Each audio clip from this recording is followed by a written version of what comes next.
നമസ്കാരം. പോയ വാരത്തിലെ പ്രധാന വാർത്തകൾ ഉൾപ്പെടുത്തിക്കൊണ്ട് എൻഫോ ന്യൂസ് ഒരുക്കുന്ന ആഴ്ചവട്ടം എന്ന വാർത്താധിഷ്ഠിത പരിപാടിയിലേക്ക് സ്വാഗതം. ഞാൻ സ്നേഹ വിപിൻ.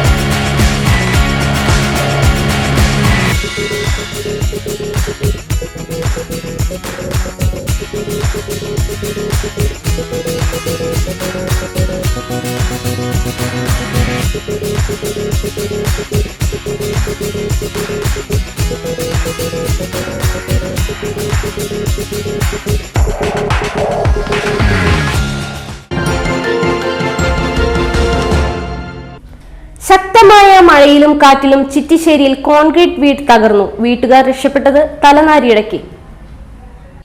ചിറ്റിശ്ശേരി കുണ്ടേപ്പറമ്പിൽ സജിയുടെ വീടാണ് തകർന്നത്. വെള്ളിയാഴ്ച പുലർച്ചെ 2 മണിയോടെയാണ് സംഭവം. സജിയുടെ ഭാര്യ ബിനിതയും മക്കളും മാത്രമാണ് വീട്ടിലുണ്ടായിരുന്നത്. ശബ്ദം കേട്ട് വീടിന് പുറത്തേക്ക് ഓടി മാറിയതിനാൽ വൻ ദുരന്തം ഒഴിവായി. വീടിന്റെ മുൻവശം പൂർണ്ണമായും തകർന്ന നിലയിലാണ്. ചുമരുകൾക്ക് വിള്ളൽ സംഭവിച്ചിട്ടുണ്ട്. കെ രാമചന്ദ്രൻ MLA, നെന്മണിക്കര ഗ്രാമപഞ്ചായത്ത് പ്രസിഡന്റ് TS ബൈജു എന്നിവർ സ്ഥലം സന്ദർശിച്ചു. കാട്ടാനക്കൂട്ടം അങ്കണവാടിയുടെ വൈദ്യുതി വേലി തകർത്തു. അങ്കണവാടി കെട്ടിടത്തിന് ചുറ്റും സ്ഥാപിച്ചിരുന്ന വൈദ്യുതി വേലിയാണ് തകർത്തത്. കാലടി പ്ലാന്റേഷൻ അതിരപ്പള്ളി എസ്റ്റേറ്റ് 17-ാം ബ്ലോക്കിലെ അങ്കണവാടിക്ക് ചുറ്റും സ്ഥാപിച്ചിരുന്ന വൈദ്യുതി വേലിയാണ് എണ്ണപ്പന മറിച്ചിട്ട് കാട്ടാനക്കൂട്ടം തകർത്തത്. ഇന്നലെ പുലർച്ചെ 5 ആനകളടങ്ങുന്ന കൂട്ടമാണ് പന തള്ളിയിട്ട് വൈദ്യുതി വേലി തകർത്തത്. അതിരാവിലെ ജോലിക്ക് പോയിരുന്ന പ്ലാന്റേഷൻ തൊഴിലാളികൾ കാട്ടാനക്കൂട്ടം പന മറിച്ചിട്ട് തിന്നുന്നത് കണ്ട് ബഹളം വെച്ചതോടെ 4 എണ്ണം കാടുകയറി. കൂട്ടത്തിലെ മോടയാന പന തിന്ന് കഴിയുന്നതുവരെ അവിടെ നിലയുറപ്പിച്ചു. പിന്നീട് കൂടുതൽ ആളുകൾ എത്തിയാണ് ആനയെ ബഹളം വെച്ച് തുരത്തിയത്. കാട്ടാനക്കൂട്ടം മറിച്ചിട്ട എണ്ണപ്പന കെട്ടിടത്തിന് സമീപത്തേക്കാണ് വീണത്. അതുമൂലം കെട്ടിടത്തിന് കേടുപാടുകൾ സംഭവിച്ചില്ല. സംഭവം അറിഞ്ഞ് സ്ഥലത്തെത്തിയ oil palm field officer KM ജോഫിയുടെ നേതൃത്വത്തിൽ വൈദ്യുതി വേലി പുനഃസ്ഥാപിച്ചു. കുറച്ചു നാളുകൾക്ക് മുൻപ് അങ്കണവാടിക്ക് സമീപമെത്തിയ കാട്ടാനയെ കണ്ട് ഭയന്ന അങ്കണവാടി ടീച്ചറും ഹെൽപ്പറും കുട്ടികളുമായി ഇറങ്ങി ഓടിയിരുന്നു. തുടർന്നാണ് കെട്ടിടത്തിന് ചുറ്റും വൈദ്യുതി വേലി സ്ഥാപിച്ചത്. ജനവാസ മേഖലയിൽ നിന്നും മാറിയാണ് അങ്കണവാടി കെട്ടിടം സ്ഥിതി ചെയ്യുന്നത്. ആനകൾ സ്ഥിരമായി ഇറങ്ങുന്ന സ്ഥലമായതിനാൽ കെട്ടിടം ഇവിടെ നിന്നും മാറ്റി സ്ഥാപിക്കണമെന്നാണ് നാട്ടുകാരുടെ ആവശ്യം. പാലിയേക്കര ടോൾ പ്ലാസയിലേക്ക് ഡിവൈഎഫ്ഐ പ്രവർത്തകർ നടത്തിയ മാർച്ചിൽ സംഘർഷം. തൃശൂർ ജില്ലാ കമ്മിറ്റിയാണ് മാർച്ച് സംഘടിപ്പിച്ചത്. പ്രവർത്തകർക്ക് നേരെ ജലപീരങ്കി പ്രയോഗിച്ചു. പോലീസ് വലയം ഭേദിച്ച് ടോൾ പ്ലാസ ഓഫീസിലേക്ക് കയറാൻ ശ്രമിച്ച പ്രവർത്തകരെ തടഞ്ഞതോടെ പ്രവർത്തകർ ഓഫീസ് ഉപരോധിച്ചു. പാലിയേക്കരയിൽ നിന്ന് ആരംഭിച്ച മാർച്ച് തടയാൻ ടോൾ പ്ലാസയ്ക്ക് സമീപം പോലീസ് സ്ഥാപിച്ച ബാരിക്കേഡുകൾ മറികടന്ന പ്രവർത്തകർ ടോൾ ബൂത്തിലെത്തി വാഹനങ്ങൾ കടത്തിവിട്ടു. ടോൾ ബൂത്തിലെ കയറിൽ കെട്ടിയ വീപ്പകളും ഓഫീസിന് മുന്നിലെ ചെടിച്ചട്ടികളും വലിച്ചെറിഞ്ഞു. പിന്നീട് ടോൾ പ്ലാസയുടെ ഓഫീസിലേക്ക് കയറാൻ ശ്രമിച്ച പ്രവർത്തകർക്ക് നേരെ ജലപീരങ്കി പ്രയോഗിച്ചു.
തുടർന്ന് ടോൾ പ്ലാസ ഓഫീസ് പ്രവർത്തകർ ഉപരോധിച്ചു.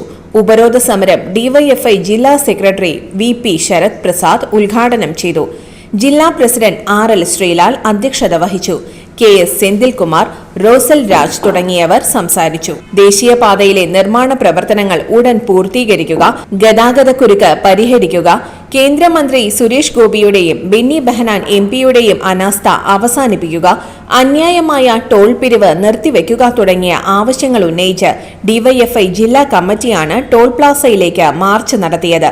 250ഓളം പ്രവർത്തകർ മാർച്ചിൽ പങ്കെടുത്തു. ചാലക്കുടി DYSP ബിജുകുമാർ, പുതുക്കാട് SHO മഹേന്ദ്രസിംഹൻ എന്നിവരുടെ നേതൃത്വത്തിലുള്ള പോലീസ് സംഘവും സ്ഥലത്തെത്തിയിരുന്നു. മാരക മയക്കുമരുന്നായ മെറ്റാഫെറ്റമിനുമായി ഡി അഡിക്ഷൻ സെന്റർ ജീവനക്കാരൻ ഡൂളി വിവേക് പിടിയിൽ. കൊരട്ടി ചെറ്റാരിക്കലിൽ 4.5 ഗ്രാം മാരക മയക്കുമരുന്നായ മെറ്റാഫെറ്റമിനുമായി ചെറ്റാരിക്കൽ സ്വദേശി മാങ്ങാട്ടുകര വീട്ടിൽ വിവേക് എന്ന ഡൂളി വിവേകിനെ Chalakudy range excise inspector Harish CUവിന്റെ നേതൃത്വത്തിലുള്ള സംഘം അറസ്റ്റ് ചെയ്തു. കൊരട്ടി, ചിറങ്ങര, ചിറ്റാരിക്കൽ പ്രദേശങ്ങൾ കേന്ദ്രീകരിച്ച് മയക്കുമരുന്ന് വിൽപ്പന നടത്തിവന്നിരുന്ന വിവേക് നിലവിൽ കറുകുറ്റിയിലെ ഒരു സ്വകാര്യ ഡി അഡിക്ഷൻ സെന്ററിൽ ജോലി ചെയ്തു വരുന്നതായും അവിടെ വരുന്ന രോഗികൾക്ക് സ്ഥാപന അധികാരികൾ അറിയാതെ മയക്കുമരുന്ന് വിൽപ്പന നടത്തി വരുന്നതുമായി വിവരം ശ്രദ്ധയിൽപ്പെട്ട ഉദ്യോഗസ്ഥർ നടത്തിയ അന്വേഷണത്തിലാണ് ഇയാളെ പിടികൂടിയത്. അങ്കമാലി കേന്ദ്രീകരിച്ച് മയക്കുമരുന്ന് ലോബിയിലെ കണ്ണിയാണ് ഇയാൾ. കഴിഞ്ഞ ദിവസം അങ്കമാലി, ആലുവ കേന്ദ്രീകരിച്ച് വിവിധ രാസലഹരി കേസുകൾ കണ്ടെടുത്തിരുന്നു. അതിനെ തുടർന്ന് നടത്തിയ അന്വേഷണവും വിവേകിനെ പിടികൂടുന്നതിന് സഹായിച്ചു. പോയിന്റ് എന്ന കോഡ് ഉപയോഗിച്ചാണ് ഇയാൾ രാസലഹരി വിറ്റിരുന്നത്. 1/2 ഗ്രാമിന് 3000 രൂപ നിരക്കിലാണ് ചില്ലറ കച്ചവടം നടത്തി വന്നിരുന്നത്. ഇയാൾ മുൻപും രാസലഹരി അടിപിടി കേസുകളിൽ പ്രതിയാണ്. കൊടകര പേരാമ്പ്രയിൽ KSRTC ബസ്സുകൾ കൂട്ടിയിടിച്ച് 4 പേർക്ക് പരിക്ക്. പെരുമ്പാവൂർ കുന്നത്തോടി നിമിഷ, വിടപ്പുഴ കുടിലിൽ അബ്ദുൾ സലാം, മറ്റത്തൂർ കൊരേച്ചാൽ പാറമേക്കാടൻ രതീഷ്, കോട്ടയം സ്വദേശി നിതീഷ്, തൊടുപുഴ സ്വദേശി JG മാത്യു, കൊടകര പുളിയാനിപ്പറമ്പിൽ സരള, വയനാട് സ്വദേശി ബേബി, കോതമംഗലം സ്വദേശി താജുദ്ദീൻ, കാതികുടം സ്വദേശി ജേസൺ, വിയാർപുരം സ്വദേശി രാമൻ, കണ്ണൂർ സ്വദേശി ദീപേഷ്, മൂവാറ്റുപുഴ സ്വദേശി കൃഷ്ണകുമാർ, നാട്ടിക സ്വദേശി വിനോദ്, പാലക്കാട് സ്വദേശി ഗോകുൽദാസ് എന്നിവർക്കാണ് പരിക്കേറ്റത്. പരിക്കേറ്റവരെ ചാലക്കുടി സെയിന്റ് ജെയിംസ് ആശുപത്രിയിൽ പ്രവേശിപ്പിച്ചു. ഓർഡിനറി ബസ്സിന് പുറകിലുണ്ടായിരുന്ന ഓട്ടോറിക്ഷയിൽ ഇടിക്കാതിരിക്കാൻ സ്വിഫ്റ്റ് ബസ് വെട്ടിച്ചപ്പോഴാണ് അപകടമുണ്ടായത്. ആരുടെയും പരിക്ക് ഗുരുതരമല്ല. കൊടകര പോലീസ് മേൽ നടപടികൾ സ്വീകരിച്ചു. ഒല്ലൂരിൽ 20% പലിശ വാഗ്ദാനം ചെയ്ത് 25 കോടിയോളം നിക്ഷേപം സ്വീകരിച്ച് തട്ടിപ്പ് നടത്തിയെന്ന കേസിൽ ഉടമകൾ അറസ്റ്റിൽ. മാനേജിംഗ് ഡയറക്ടർ പെരുമ്പള്ളിശ്ശേരി സ്വദേശി ചന്തേക്കാട് പ്രശാന്ത്, ചെയർമാൻ വെള്ളാനിക്കര സ്വദേശി സിന്ധു എന്നിവരെയാണ് ഒല്ലൂർ പോലീസ് അറസ്റ്റ് ചെയ്തത്. മറ്റ് ഡയറക്ടർമാർക്കെതിരെ അന്വേഷണം പുരോഗമിക്കുകയാണെന്ന് പോലീസ് പറഞ്ഞു. നിക്ഷേപകരിൽ നിന്നും പണം സ്വീകരിച്ച ശേഷം 1 വർഷമായി പലിശ പോലും തിരികെ നൽകാത്തതിനെ തുടർന്ന് ലഭിച്ച പരാതിയുടെ അടിസ്ഥാനത്തിലാണ് ഇവർക്കെതിരെ കേസ് രജിസ്റ്റർ ചെയ്തത്. നിലവിൽ ഒല്ലൂർ പോലീസ് സ്റ്റേഷനിൽ രജിസ്റ്റർ ചെയ്ത് അന്വേഷണം നടത്തിവരുന്ന 3 കേസുകളിലായി പ്രതികൾ റിമാൻഡിൽ കഴിഞ്ഞു വരികയാണ്. Ollur SP Sudheeran, SHO PM Vimod എന്നിവരുടെ നേതൃത്വത്തിലാണ് പ്രതികളെ അറസ്റ്റ് ചെയ്തത്. പുതുക്കാട് മീൻ വളർത്തൽ കേന്ദ്രത്തിലേക്ക് അതിക്രമിച്ചു കയറി വധശ്രമം. പ്രതികൾക്ക് 7 വർഷം തടവും 35,000 രൂപ പിഴയും ശിക്ഷ വിധിച്ചു. നന്ദിക്കര മാടായി വീട്ടിൽ ശിവജിയുടെ ഉടമസ്ഥതയിലുള്ള മീൻ വളർത്തുന്ന കുളത്തിൽ അനധികൃതമായി രാത്രിയിൽ മീൻ പിടിക്കുന്നത് ചോദ്യം ചെയ്ത ശിവജിയുടെ ഭാര്യ സഹോദരൻ സുഭാഷ് എന്നിവരെ വാളുകൊണ്ട് വെട്ടി കൊലപ്പെടുത്തുവാൻ ശ്രമിച്ച നന്ദിക്കര സ്വദേശികളായ തണ്ടാശ്ശേരി വീട്ടിൽ വള്ളി എന്ന് വിളിക്കുന്ന സനീഷ്, തണ്ടാശ്ശേരി വീട്ടിൽ കുട്ടൻ എന്ന് വിളിക്കുന്ന സിദ്ധാർത്ഥൻ എന്നിവർക്കാണ് ഇരിങ്ങാലക്കുട പ്രിൻസിപ്പൽ അസിസ്റ്റന്റ് സെഷൻസ് കോടതി ശിക്ഷ വിധിച്ചത്. 2014 നന്ദിക്കരയിലാണ് കേസിനാസ്പദമായ സംഭവം നടന്നത്. കേസിലെ 1-ാം പ്രതി വള്ളി എന്ന് വിളിക്കുന്ന സനീഷ് നിരവധി ക്രിമിനൽ കേസുകളിൽ പ്രതിയായിട്ടുള്ള ആളാണ്. പിഴ ഒടുക്കിയില്ലെങ്കിൽ 4 മാസം അധിക തടവ് അനുഭവിക്കുന്നതിനും ശിക്ഷാവിധിയിൽ വ്യവസ്ഥ ചെയ്തിട്ടുണ്ട്. ഹൈക്കോടതിയുടെ അന്ത്യശാസനത്തിനും പുല്ലുവില. മണ്ണുത്തി ഇടപ്പള്ളി ദേശീയപാതയിൽ ഗതാഗതക്കുരുക്ക് തുടരുന്നു. ഒരാഴ്ചയ്ക്കകം കുരുക്ക് പരിഹരിക്കാനാണ് ഹൈക്കോടതി ദേശീയപാത അതോറിറ്റിക്കും കരാറുകാർക്കും അന്ത്യശാസനം നൽകിയിരുന്നത്. കുരുക്ക് പരിഹരിച്ചില്ലെങ്കിൽ ടോൾ പിരിവ് നിർത്തലാക്കുമെന്നും മുന്നറിയിപ്പ് നൽകിയിരുന്നു. എന്നാൽ കുരുക്ക് പരിഹരിക്കാൻ അടിയന്തര നടപടികൾ ഒന്നും ഉണ്ടായില്ല. ആംബുലൻസുകൾ ഉൾപ്പെടെ കുരുക്കിൽപ്പെടുന്നത് പതിവാണ്. കുരുക്ക് ഒഴിവാക്കാനായി വാഹനങ്ങൾ വഴിതിരിച്ചുവിടുന്ന സമാന്തര പാതകളും തകർന്ന നിലയിലാണ്. ബ്ലോക്ക് ഓഫീസിലേക്ക് യൂത്ത് കോൺഗ്രസ് നടത്തിയ മാർച്ചിൽ സംഘർഷം, 4 പ്രവർത്തകർക്ക് പരിക്ക്. പുതുക്കാട് ഗവൺമെന്റ് താലൂക്ക് ആശുപത്രിയിലെ നിർമ്മാണ പ്രവർത്തനങ്ങളിലെ അഴിമതി വിജിലൻസ് അന്വേഷിക്കണമെന്നാവശ്യപ്പെട്ടാണ് യൂത്ത് കോൺഗ്രസ് പുതുക്കാട് നിയോജകമണ്ഡലം കമ്മിറ്റിയുടെ നേതൃത്വത്തിൽ മാർച്ച് നടത്തിയത്.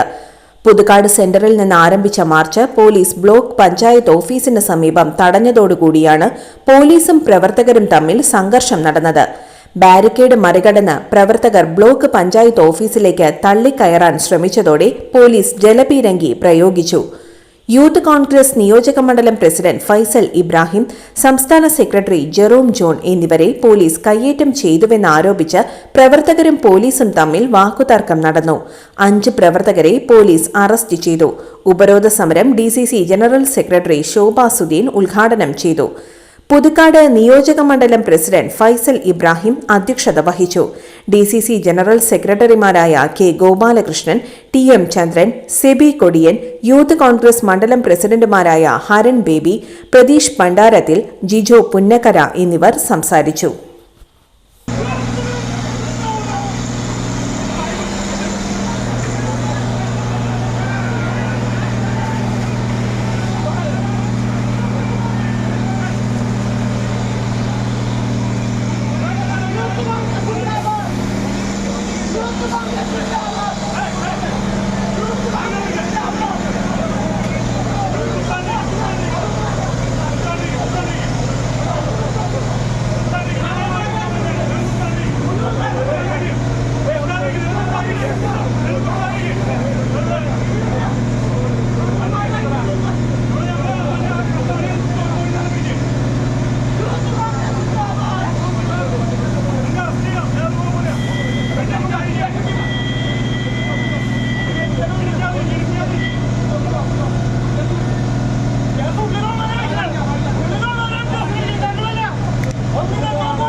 ഗതാഗത കുരുക്ക്, ഭാര്യ പിതാവിന്റെ ശവസംസ്കാര ചടങ്ങിന് എത്താനായില്ല. പാലിയേക്കര ടോൾ പ്ലാസയിൽ പ്രതിഷേധം.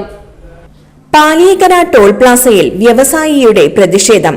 കനത്ത ഗതാഗത കുരുക്കിനെ തുടർന്ന് ഭാര്യ പിതാവിന്റെ സംസ്കാര ചടങ്ങിൽ പങ്കെടുക്കാൻ പറ്റിയില്ലെന്ന് പറഞ്ഞ് NTC managing director Varghese Jose ആണ് പ്രതിഷേധവുമായി രംഗത്തെത്തിയത്. മണ്ണുത്തി ഇടപ്പള്ളി ദേശീയപാത 544-ൽ അടിപ്പാത നിർമ്മാണ പ്രദേശങ്ങളിലാണ് ഗതാഗത കുരുക്ക് അനുഭവപ്പെട്ടത്. കൊടകര പേരാമ്പ്രയിൽ കഴിഞ്ഞ ദിവസം ഉച്ചയ്ക്ക് 2:30-നായിരുന്നു അദ്ദേഹത്തിന്റെ ഭാര്യ പിതാവിന്റെ ശവസംസ്കാര ചടങ്ങ്. ഇതിനായി നേരത്തെ തന്നെ പുറപ്പെട്ടെങ്കിലും ഗതാഗത കുരുക്ക് കാരണം തനിക്ക് പങ്കെടുക്കാൻ സാധിച്ചില്ലെന്ന് വർഗീസ് ജോസ് പറഞ്ഞു. 1.5 മണിക്കൂറോളം വൈകിയാണ് ചടങ്ങിനെത്തിയതെന്നും അദ്ദേഹം പറഞ്ഞു.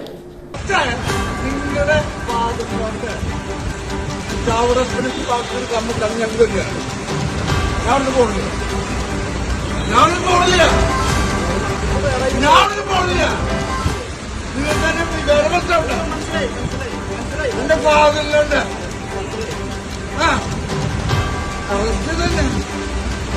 അപ്പൊ നാളെ അവന് ഒരു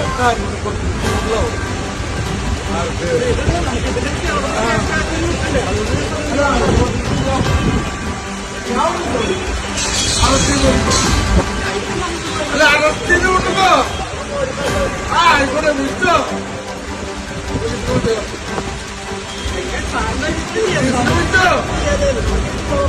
പോലീസ് വിട്ടോ നാളെ നാളെ നമ്പർ കണക്ക് 100 ബ്രാഞ്ചിലൊരാണ് കാർഡ് കൊടുക്കണം. നൂറുകണക്കിന് ആനപ്രേമികളെ സാക്ഷി നിർത്തി തൃശൂർ വടക്കുനാഥ ക്ഷേത്രത്തിൽ ആനയൂട്ട് നടത്തി. കർക്കിടകത്തിൽ ആദ്യ പുലരിയിൽ നടന്ന ആനയൂട്ടിൽ 60-ൽ പരം ആനകൾ അണിനിരന്നു. പിടിയാനയായ പൂത്രിക്കോവിൽ സാവിത്രിക്കുട്ടിക്ക് മേൽശാന്തി ചെറുമുക്ക് ശ്രീരാജ് നാരായണൻ നമ്പൂതിരി ആദ്യ ഉരുള നൽകി. കേന്ദ്രമന്ത്രി Suresh Gopi, mayor MK Varghese, collector Arjun Pandian, city police commissioner R Ilango, Devaswom board ഭാരവാഹികൾ, ജനപ്രതിനിധികൾ, മുൻ മന്ത്രിമാരായ രവീന്ദ്രനാഥ്, VS സുനിൽകുമാർ തുടങ്ങിയവർ സന്നിഹിതരായിരുന്നു. ആനയൂട്ടിന് പുറമെ ഗജപൂജയും മഹാഗണപതി ഹോമവും നടന്നു. അന്നദാന മണ്ഡപത്തിൽ അന്നദാനവും ഒരുക്കിയിരുന്നു. ഭഗവത് സേവാ ചടങ്ങിന് തന്ത്രി പുലിയന്നൂർ ശങ്കരനാരായണൻ നമ്പൂതിരിപ്പാട് മുഖ്യ കാർമ്മികത്വം വഹിച്ചു. ഇതോടെ ഈ ആഴ്ചയിലെ ആഴ്ചവട്ടം പൂർണ്ണമാകുന്നു. പുതിയ വാർത്തകളുമായി അടുത്തയാഴ്ച വീണ്ടും കാണാം. നന്ദി, നമസ്കാരം.